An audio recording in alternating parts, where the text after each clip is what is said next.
दोस्तों नमस्कार। मार्गदर्शन परिवार में आप सभी का स्वागत है। आइए आज रीजनिंग में एक नए टॉपिक के साथ शुरुआत करते हैं जिसका नाम है कैलेंडर। आइए, कैलेंडर को हम पांचांग भी बोलते हैं। पांचांग बोलते हैं जो अपने यहाँ ऑलरेडी चलता है, यही कैलेंडर। और ये चंद्रमा पर आधारित होता है। ये चंद्रमा पर आधारित, ये चंद्रमा पर आधारित है ना। गांव में माएँ बोलती हैं कि 15 दिन कृष्ण पक्ष और 15 दिन शुक्ल पक्ष, तो इसी आधार पर चलता है और पांचांग भी हम लोग कहते हैं। ठीक है।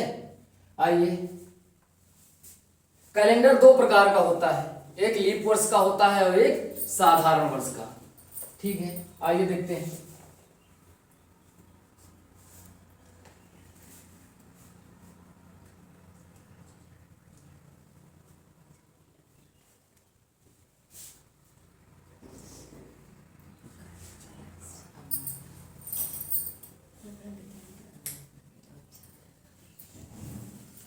ठीक है, देखते हैं। कैलेंडर दो प्रकार का होता है, एक साधारण वर्ष का और एक लीप वर्ष का होता है। ठीक है, कोई फर्क नहीं, सिर्फ फर्क है फरवरी का। हमारी फरवरी जो है वो हमको परेशान करती है, उसी आधार पर दो कैलेंडर बन गए हैं, नहीं तो एक ही कैलेंडर से काम हो जाता। ठीक है, बाकी सारे महीने 12 महीने लीप वर्ष में भी होते हैं और साधारण वर्ष में भी 12 महीने होते हैं। सारे महीने जो 30 के इस पर होते हैं वही 30 के उस पर होते हैं, जो 31 के इस पर होते हैं वो 31 के उस पर होते हैं। सिर्फ फर्क फरवरी का होता है। तो लोग साधारण वर्ष में 365 दिन होते हैं। ठीक है, और लीप वर्ष में 366 दिन होते हैं। 366 दिन, एक दिन बढ़ जाता है। कहने का मतलब वो 28 फरवरी की वजह से, वो 28 क्या, वो जब चौथे वर्ष पढ़ते हैं तो 29 फरवरी जो आती है वही एक दिन पढ़ा देती है। वैसे 366 दिन नहीं होता है, सही होता है 365 दिन 46 मिनट और 48 सेकेंड होता है। 300 लीप वर्ष में होता है, देखिएगा लीप वर्ष में होता है 365 दिन है। 365 दिन 5 घंटे 46 मिनट और 48 सेकेंड, ये सही है। लीप वर्ष में 365 दिन 5 घंटे 46 मिनट और 48 सेकेंड होता है। आया समझ में? तो ये 365 दिन, वैसे सॉरी साधारण वर्ष में होता है। साधारण वर्ष में 365 दिन 5 घंटे और 46 मिनट। ये ऐसा करते करते चौथे वर्ष इसको हम लगभग 6 मान लेते हैं। 6 घंटे हम मान लेते हैं इसे पूरा। और हर चौथे वर्ष 6 24 घंटे। ठीक है, 24 घंटे टोटल बढ़ जाता है। 24 घंटे का मतलब एक दिन, वही आकर के 365 दिन हो जाता है। आइए देखते हैं। जैसे आपसे कहा गया 2013 में क्या हुआ, 365 दिन पूरा और 5 घंटे 46 मिनट 48 सेकेंड, मतलब 6 घंटे। ठीक, 6 घंटे। उसके बाद 2014 में फिर 6 घंटे, फिर 2015 में फिर 6 घंटे और 2016 में आइए फिर 6 घंटे। तो टोटल कितना हो जाएगा, 6 24। और 2013 से स्टार्ट हुआ तो 16 हमारा कैसा वर्ष है, लीप वर्ष। और लीप वर्ष है तो पूरे 24 घंटे बढ़ जाते हैं, इसीलिए लीप वर्ष हमारा 366 दिन का हो जाता है। ठीक है, बस आइएगा। अब सबसे मेन जो कार्य होता है विषम दिन। कैलेंडर में, पूरे कैलेंडर में सबसे प्रमुख जो कार्य है वो विषम दिन निकालना। अगर आपको विषम दिन पता होगा तो आप सब कुछ कर सकते हैं। जैसे आपसे कहा गया 365 दिन, और आप इसमें 365 दिन में देखिएगा हफ्ते कितने होंगे। जो हफ्ते से बचेगा, हफ्ता हमारा कितने दिन का होता है, 7 दिन का होता है। तो हम इसमें 7 से पहाड़ा लगाएंगे तो 7 से कम होगा, वो हमारा विषम दिन होगा। तो जैसे 365 दिन है, इसे 7 से पहाड़ा, और 7 से पहाड़ा क्यों लगाएंगे, क्योंकि हमें हफ्ते निकालना है। देखिएगा कितने हफ्ते निकलते हैं, 7 एक अंडम 7, 7 बचे 35, एक बचा 15 हुआ, 7 दूनी 14, 7 दूनी 14, तो क्या निकला, कितना शेष आया, 7 दूनी 14, एक शेष, एक शेष हमारा आया। यही शेष जो हमारा एक क्या है, विषम दिन है, विषम दिन है, ठीक। इसीलिए कहते हैं साधारण वर्ष में आपसे पूछा जाए कितने विषम दिन, तो एक विषम दिन। और आइए लीप वर्ष में इसे भी, और आपसे पूछा जाए 52 सप्ताह, साधारण वर्ष में होता है 52 सप्ताह और एक विषम दिन। और इस पर लीप वर्ष में देखते हैं, 7 पछे 35 और 7 दूनी 14 और 2 शेष आया, 2 शेष का मतलब 2 विषम दिन, 2 विषम दिन हो गए। और 52 सप्ताह लीप वर्ष में हमारा होता है 52 सप्ताह और 2 विषम दिन, 52 सप्ताह और 2 विषम दिन होता है। और साधारण वर्ष में होता है 52 सप्ताह और 1 विषम दिन होता है, ठीक है। नोट कर सकते हैं, इनको स्क्रीनशॉट लेना हो ले सकते हैं। नोट हो गया, चलिए आगे देखते हैं। अब बारी आती है कि हम कैसे पहचानेंगे कि लीप वर्ष का कैलेंडर है कि साधारण वर्ष का कैलेंडर है। तो आपको जैसे दे दिया गया लीप वर्ष का कैलेंडर है, लीप वर्ष 366 दिन है, आपको पता नहीं है, आपको पहचान करना है कि ये लीप वर्ष है कि साधारण वर्ष है। तो जो वर्ष दिया जाए पहचान लिख लीजिएगा लीप वर्ष की। लीप वर्ष पहचान जो होता है कि दिए गए वर्ष, दिए गए वर्ष के अंतिम 2 अंक, अंतिम 2 अंक 4 से पूर्णतया विभाजित हो जाएं, विभाजित हो जाएं तो कैसा वर्ष होगा, वो लीप वर्ष होगा। तो वह लीप वर्ष होगा, लीप वर्ष होगा। आया समझ में? लीप वर्ष की पहचान होती है दिए गए वर्ष के अंतिम 2 अंक 4 से पूर्णतः विभाजित हो जाए तो वर्ष हमारा लीप वर्ष होगा। आइए जैसे आपको दे दिया गया 2016, तो लास्ट के 2 अंकों को हमको 4 से विभाजित करना है, तो 4 चौ 16, ये कैसा वर्ष है, लीप वर्ष है। लीप वर्ष है तो इसमें फर्क क्या होगा, फरवरी का, फरवरी माह इसमें 29 दिन की आएगी, फरवरी माह 29 दिन की आएगी। आया समझ में? अगर पूछा जाए कि 2016 इस पूरे वर्ष में विषम दिन कितने होंगे, तो 2 बताना है ना? क्यों? क्योंकि लीप वर्ष का कैलेंडर है, इसमें विषम दिनों की संख्या 2 होती है, ठीक है। उसके बाद आ जाए क्या 2020। अब 2020 जैसे आपके पास आया है, 2020 आया तो 20 इससे 20 से नहीं मतलब है, इस वाले 20 को आपको विभाजित करना है 4 से, ठीक, कट जाएगा। ये भी है हमारा लीप वर्ष, ठीक है। तो आइए, और साधारण वर्ष इसी का विपरीत होता है, साधारण वर्ष इसी का विपरीत होता है कि दिए गए वर्ष के अंतिम 2 अंक 4 से ना विभाजित हो, ठीक है। लिखने की जरूरत नहीं, आप एक पढ़ लो तो दूसरा उसका अपोजिट हो जाएगा। तो लीप वर्ष जैसे दिए गए वर्ष के अंतिम 2 अंक 4 से पूर्णतः विभाजित हो जाएंगे तो हमारा लीप वर्ष हो जाएगा। और इसका विपरीत कहने का मतलब जो विभाजित ना हो, अगर विभाजित नहीं होगा तो हमारा साधारण वर्ष आ जाएगा। आया समझ में? चलिएगा,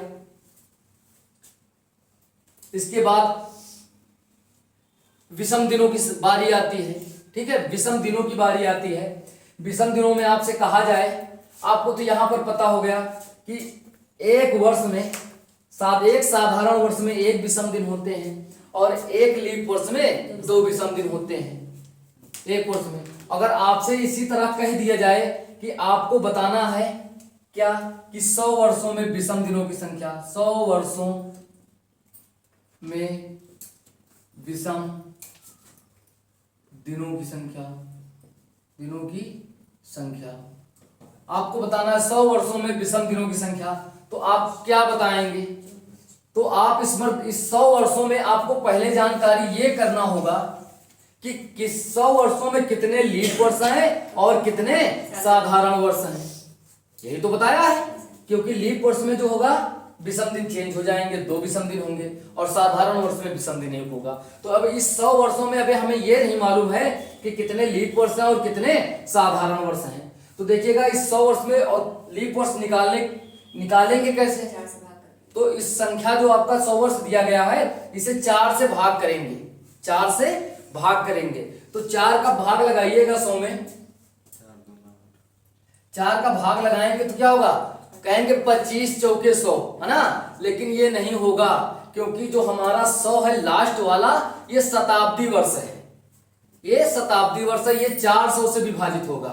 तो एक कम बार ले जाएंगे, 4 24 96, ठीक है? तो 24 जो हमारे हैं इन 100 वर्षों में, इधर लिख देते हैं, इन 100 वर्षों में 24 हमारे लीप वर्ष होंगे, लीप वर्ष। और बाकी शेष जो बचेंगे, 100 से 24 निकल गए तो बचेंगे कितने? 76।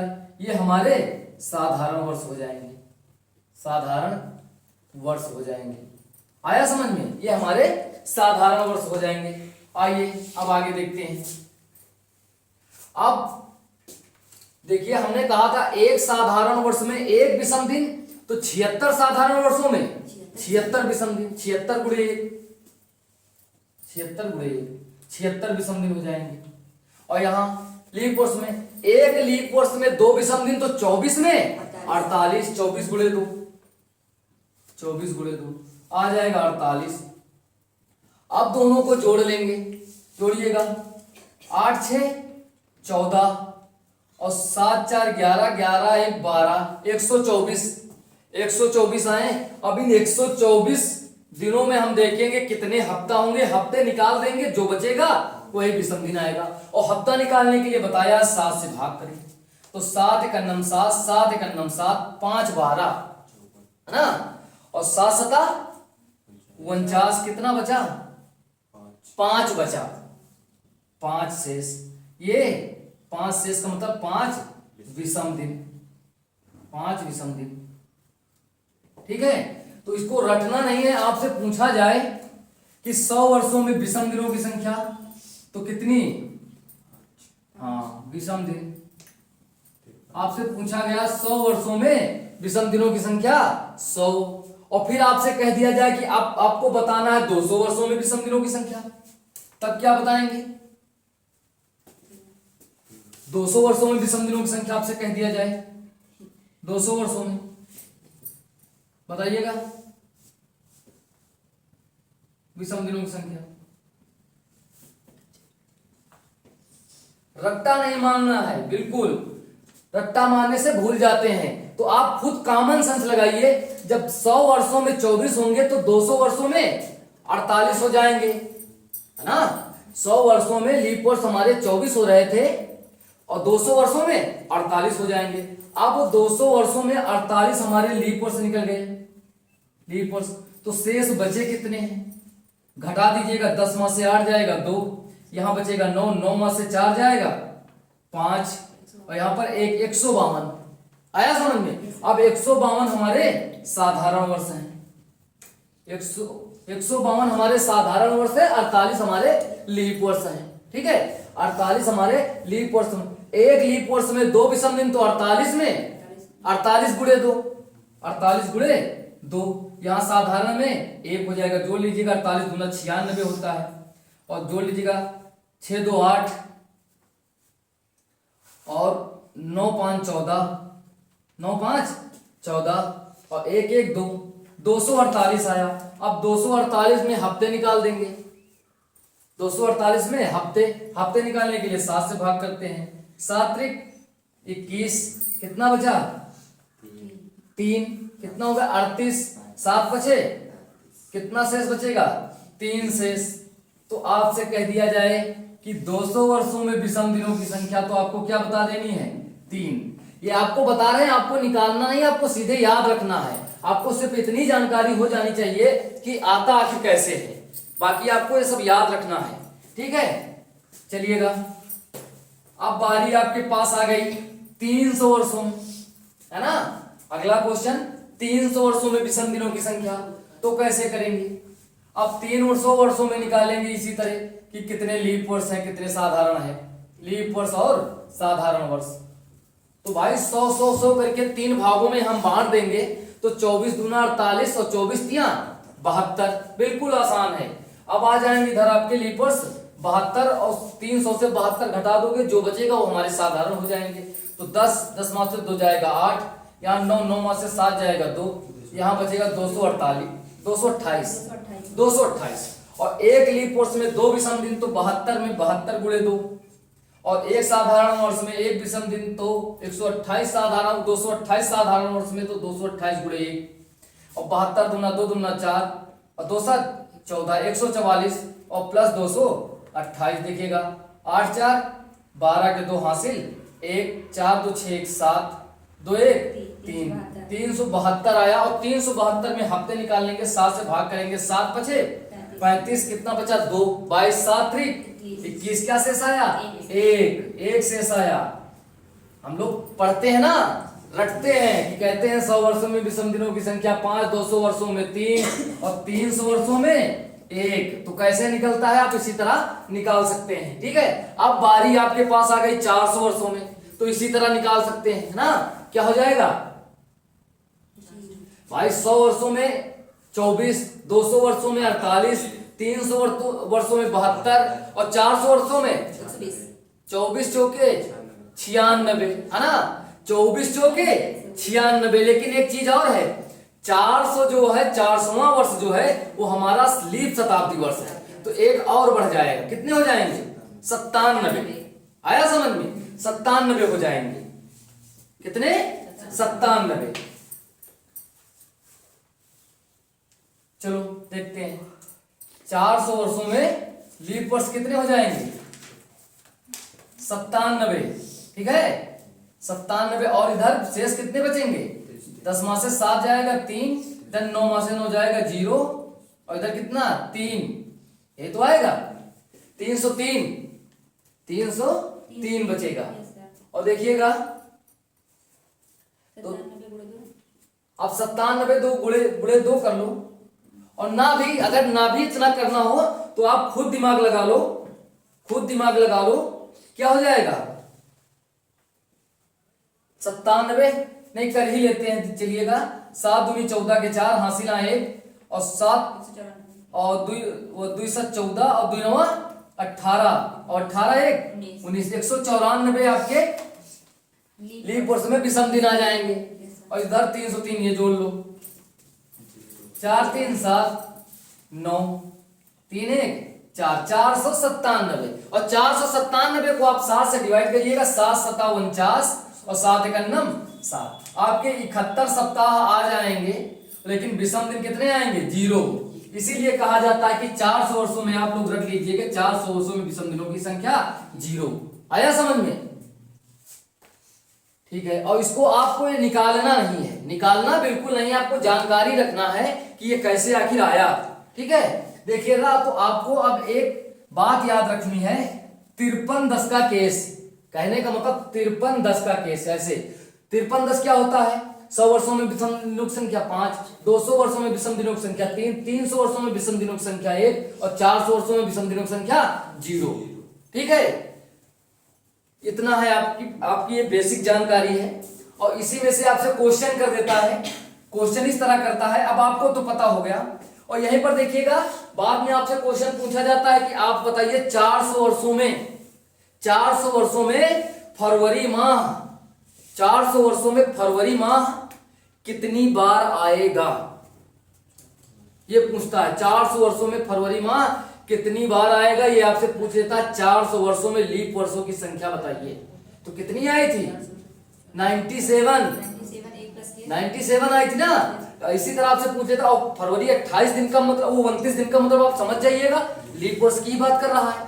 तो 400 वर्षों में लीप वर्ष कितनी बार आता है 97 बार। ठीक है, तो ये भी लोग रटते हैं, तो रटना नहीं है, बिल्कुल आप कॉन्सेप्टुअल चलिएगा। अब आपसे क्वेश्चन आपसे डायरेक्ट पूछ लिया जाता है कि आप बताइएगा 25 वर्षों में विषम दिनों की संख्या, विषम दिनों की संख्या। कैलेंडर में सीधे क्वेश्चन दे देता है कि आप ये बताइए 25 वर्षों में विषम दिनों की संख्या बताइए, 60 वर्षों में विषम दिनों की संख्या बताइए। आपको, क्योंकि आपको ये पता होता है कि 100, 200, 300, 400 पता होता है, लेकिन आप वहां उसके अंदर पूछ लेता, कभी कभार आपसे पूछ लेता कि 25 वर्षों में विषम दिनों की संख्या बताइए, तो आप कैसे करेंगे भाई? देखिएगा, इन 25 वर्षों में आपको देखना है कितने साधारण वर्ष हैं और कितने लीप वर्ष हैं। और हमने बताया भी है कि लीप वर्ष निकालने के लिए क्या करते हैं, दिए गए वर्ष को 4 से डिवाइड करते हैं, और जहां तक पहाड़ा पूरा पूरा चला जाता है वो हमारे लीप वर्ष निकल आते हैं, जो शेष बचते हैं वो हमारे साधारण वर्ष हो जाते हैं। तो चलिएगा पहाड़ा लगाइएगा 25 में, 4 पंचे 4 छन, कितनी बार पढ़ा गया? 6 बार। 6 हमारे लीप वर्ष हो गए, और शेष जो बचे कितने? 19, क्योंकि 19 6 25 होता है, तो 19 हमारे साधारण वर्ष हो गए। और एक साधारण वर्ष में एक विषम दिन, और एक लीप वर्ष में 2 विषम दिन, तो इसलिए 6 लीप वर्षों में 6 गुणे 2 12, 12 और 19 जोड़ लीजिएगा, 9 2 11 के फांसी ला 1 1 1 2 3 31 आया। और 31 को हम 31 7 से बड़ा है, 31 में हम हफ्ते निकालेंगे, और जितने हफ्ते निकलेंगे उसके बाद जो बचेगा वो हमारे विषम दिन होंगे। तो 7 से पढ़ा लगाइएगा, 7 चौके कितना बचा? 3 शेष बचा। तो आपसे पूछ लिया जाए कि 25 वर्षों में विषम दिनों की संख्या बताइए, तो बताना क्या है? 3। 25 वर्षों में विषम दिनों की संख्या 3।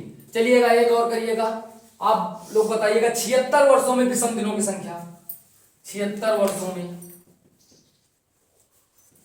विषम दिनों की संख्या, विषम दिनों की संख्या आपको बताना है। 76 वर्षों में विषम दिनों की संख्या,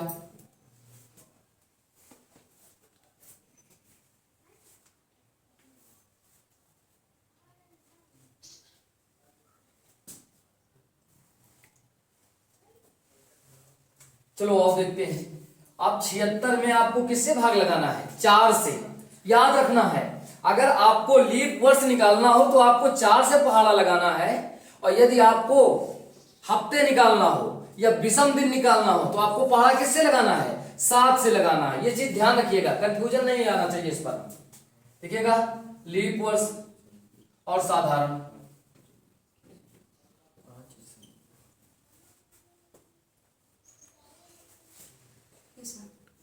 कितना आया? देखिएगा, 4 से पहाड़ा लगाइएगा, 4 एक नम 4 3 7 और 4 9 का 26 19 चौक 76, 19 चौके 4 19 हम 76, तो आपके 19 लीप वर्ष आ गए। आया समझ में? और साधारण वर्ष जो शेष बचेंगे, 16 माह से 9 जाएंगे, 9 7 16, यहाँ 6 माह से 1 जाएगा 5, 57 आपके साधारण वर्ष आ गए। एक लीप वर्ष में 2 विषम दिन तो 19 में 38, एक साधारण वर्ष में 1 विषम दिन तो 57 में 57, और 38 और प्लस 57 जोड़ लीजिएगा, 8 7 15 और 5 3 8 1 9 95, और 95 को 7 से भाग कर दीजिएगा, इधर दिख नहीं रहा होगा तो 95 को 7 से भाग करिएगा, 7 एक नम 7 और 7 एक नम 7 2 9 25, 7 त्रिक 21, कितना बचा? 4 विषम दिन। आपसे पूछ लिया जाए कि 76 वर्षों में कितने विषम दिनों की संख्या होगी, तो 4। ठीक है, ये रही आपकी बेसिक जानकारी। और आइएगा पार्ट 1 लगाइएगा कैलेंडर में, और सबसे पहले शुरू करते हैं। आपको क्या दिया रहेगा, समझ रहे हैं? आपको वर्ष दिया रहेगा और आपको दिन निकालना है। शुरुआत यहां से होगी, पार्ट 1।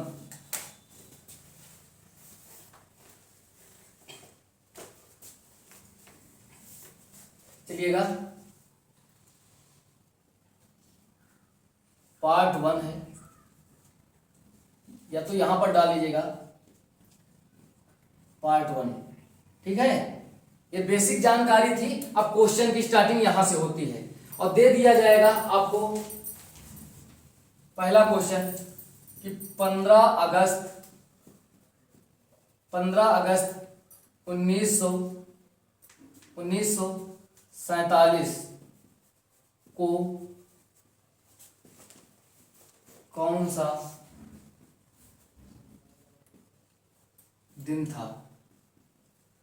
ये आपका क्वेश्चन है कि 15 अगस्त 1947 को कौन सा दिन है। चलिए आइए इसे सीखते हैं।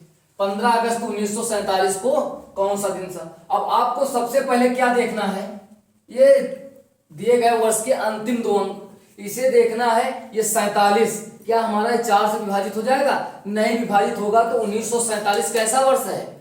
साधारण वर्ष है। साधारण वर्ष है तो साधारण वर्ष में फरवरी माह कितने दिन की पड़ती है? 28 दिन की। अगर 28 दिन की पड़ती है तो फरवरी में विषम दिनों की संख्या कितनी आएगी? 7 चौक 28 0। 7 हफ्ते आएंगे, विषम दिनों की संख्या 0 होगी। चलिएगा आइए इसे देखते हैं। इसे 1900, और हमने 1900 का तो आपको बताया नहीं है ना? 1900 का तो हमने बताया नहीं है, लेकिन हमने 400 का बताया है।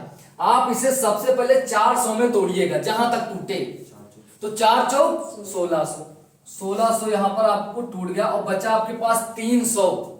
और 300 के लिए हमने बता भी दिया है 300, ठीक है। और उसके बाद प्लस 47, और 47 में कहां तक पहुंचा है? 15 अगस्त तक। तो आपको 47 पर नहीं जाना है, 46 पर रहना है। 46 पर, और 47 में कहां तक? 15 अगस्त तक, ठीक है। ये है तो 1600 वर्षों में विषम दिनों की संख्या 0। क्यों? क्योंकि 400 का गुणज है और किसी भी संख्या को अगर 0 से गुणा करोगे तो सब 0 कर देगा, ठीक है। और 300 वर्षों में विषम दिनों की संख्या 1। अब आपके पास 46 अभी बताया है, जैसे 76 बताया है, जैसे 25 बताया है, उसी तरह आप 46 में विषम दिनों की संख्या निकाल सकते हैं। अब इस 46 में आपको देखना होगा कितने लीप वर्ष हैं, कितने साधारण वर्ष। तो सबसे पहले लीप वर्ष निकालिए, और लीप की निकालने के लिए हमने बताया है 4 से भाग करने के लिए। 4 से भाग करेंगे क्या आएगा बताइएगा? 11 चौके 44। तो 11 आपके लीप वर्ष हो जाएंगे और शेष बचेंगे। 6 माह से 1 जाएगा 5, और 4 माह से 1 गया 3। 35 आपके साधारण वर्ष हो जाएंगे, ठीक। 35 आपके साधारण वर्ष। और तो एक लीप वर्ष में एक विषम दिन, तो 11 में 22 और इसमें 35, और 35 और 11 जोड़ लीजिएगा। 5 2 7 और 3 2 5, 57 आ गया। अब इस 57 को 7 से भाग लगाएंगे तो कितना आ जाएगा? 57 एक शेष बचेगा तो एक विषम दिन। 46 वर्षों में विषम दिनों की संख्या 1। अब आइएगा 15 अगस्त। भाई डायरेक्ट 15 अगस्त तो आ नहीं गया होगा, उसमें 47 में 47 की जनवरी आई, 47 की फरवरी आई। तो देखिएगा जनवरी में हमारे होते हैं 31 दिन। हमने बताया है किसी भी दिन हो, किसी भी महीना हो, विषम दिन अगर निकालना है तो उसके पहले आपको हफ्ते निकालना पड़ेगा, ठीक है। और जनवरी में 31 दिन होते हैं। जनवरी में 31 दिन होते हैं, तो 31 को 7 से भाग लगाना है, तो 7 चौक 4 हफ्ते, और कितने विषम दिन? 3 विषम दिन। 3 विषम दिन, तो इसीलिए जनवरी में 3 विषम दिन हो जाएंगे। अब फरवरी, सबसे मेन फरवरी है। फरवरी आपकी साधारण वर्ष है और फरवरी 28 दिन की होगी, और 28 दिन की होगी तो केवल हफ्ते होंगे, विषम दिनों की संख्या 0 होगी, ठीक है। आगे आया मार्च। मार्च 31 दिन का होता है, 7 चौक 28, 3 शेष दिन मार्च। फिर अप्रैल। अप्रैल कितने दिन का होता है? 30 दिन का होता है। जून नवंबर अप्रैल सितंबर ये 30 दिन के होते हैं, और 30 होगा तो 7 चौक 28, 2 शेष बचेगा अप्रैल, ठीक है। फिर मई। मई 31 का होता है, 3 आएगा। फिर जून। जून कितने दिन का होता है? जून नवंबर अप्रैल सितंबर 30 दिन का होता है, 2 हो जाएगा। और जुलाई। जुलाई 31 का होता है तो 3। और अगस्त 15 अगस्त तक चाहो तो 7 दूनी 14, 1 शेष हो जाएगा, ठीक है। तो यहाँ पर 15 अगस्त में 1 लिख देंगे इसके नीचे, ठीक है। तब यहाँ पर जोड़िएगा 3 3 6 और 6 2 8, 8 3 11 और 11 2 13 और 13 3 16। 16 ये आपके हो गए और 16 को 7 से भाग लगा दीजिएगा, नहीं लिखे रहिएगा। 16 ये हो गए और एक ये 17, एक ये 18, एक ये 19 और 19 और 16 कितने होते हैं? 9 6 15, 1 1 2 1 3 35, 35 आया और 7 से भाग लगा दीजिएगा, कितना आएगा?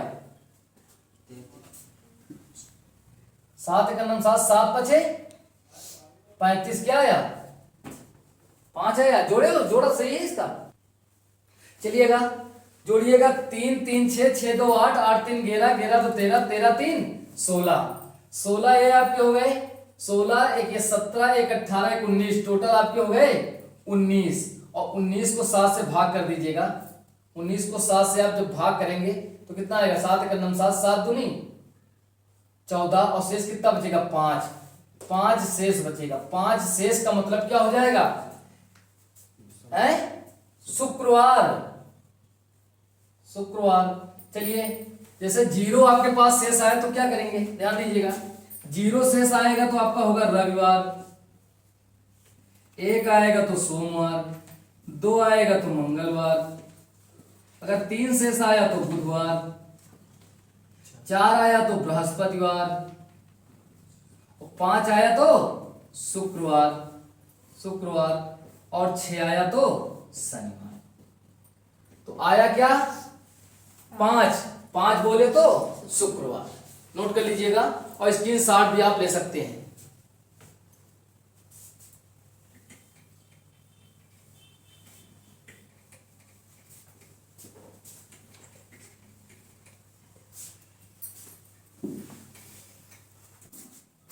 चलिएगा आइए देखते हैं दूसरा क्वेश्चन है। 26 जनवरी 1950 को कौन सा दिन था? चलिए आइए इसे भी बनाते हैं। बिल्कुल पूरी बेसिक जानकारी हो ही गई है, बिल्कुल आसानी से बनाते हैं। अब आपको यहाँ पर सबसे पहले देखना है 1950। 1950 को हम देखेंगे कि ये लीप वर्ष है कि साधारण वर्ष है।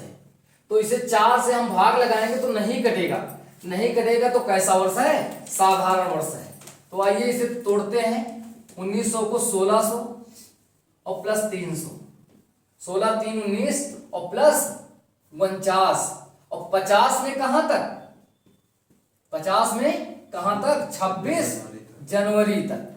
ठीक है, 26 जनवरी तक का हमें निकालना है। ठीक है, आइए 16 वर्षों में विषम दिनों की संख्या 0, 3 में आएगी 1, बताया है 5310 का केस, और 49 में आप इन 49 वर्षों में आपको ये देखना होगा कि कितने साधारण वर्ष है और कितने लीप वर्ष हैं। तो 4 से पहाड़ा लगाएंगे,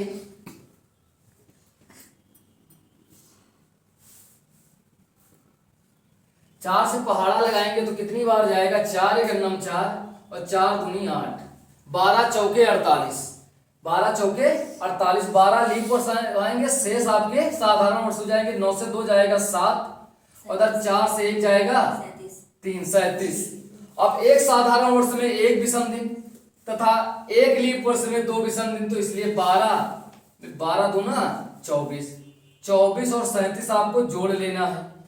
7 4 11 और 3 2 5 1 6 61 आएगा। 61 को 7 से भाग कर लेना है। 57 56, कितना बचा? 5। 49 वर्षों में विषम दिनों की संख्या 5 आई है। अब आपका 1600 प्लस 300 प्लस 49, कहने का मतलब 1949 तक का लेखा जोखा हमारे पास मिल गया है। 1949 तक में 5 और 6 विषम दिन आएंगे, लेकिन मामला 1950 का है और 1950 में हम 26 तक जाएंगे। इस 26 दिन है, 26 को भी 7 से भाग कर दीजिएगा। 7 से भाग करेंगे तो कितना आएगा? 7 त्रिक 21 और 21 5 26। 26 जनवरी में 5 विषम दिन, तो टोटल आ गए 5 और 5 10, 10 और 1 11, और 11 को अभी 11 भी जो हमारा एक हफ्ते से बड़ा है, तो फिर इसे हम 7 से भाग लगाएंगे। 7 एक अन्नम 7 और 7 एक अन्नम 7, बचा 4 और 4 शेष है, तो कौन सा दिन होगा? 4 बोले तो बृहस्पतिवार, बृहस्पतिवार।